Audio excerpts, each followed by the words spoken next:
Okay అండి. ఇప్పుడు YCP corporator Venkateswarlu కూటమి ప్రభుత్వం వైపు చూస్తున్నాడు అనే ఒక వాదన వినిపిస్తుంది. ఇది వాస్తవం కాదంటారా?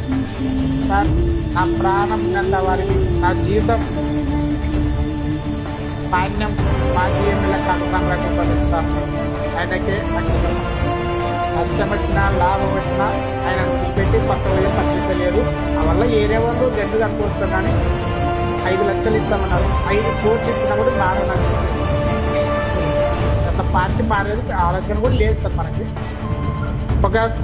మనం ఒక పార్టీ తరఫున ఉన్నాక అదే పార్టీలో మనం నష్టానికి కానీ లాభానికి కానీ ఉండాలి. కానీ పార్టీ మారిందంటే మా వార్డు వాళ్ళకి మకం ఎత్తుకొని మకం కూడా చూపలేదు సార్.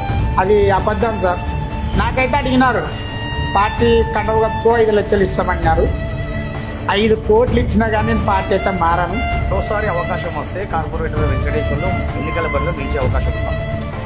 సార్, ఇప్పుడు ఎన్నికలకి మళ్ళీ ఎస్టీకి వచ్చింది అనుకో, ప్రజలైతే నా వైపున బాగుంటారు. కానీ మనకి ఇంకా వద్దు అనుకుంటున్నాము.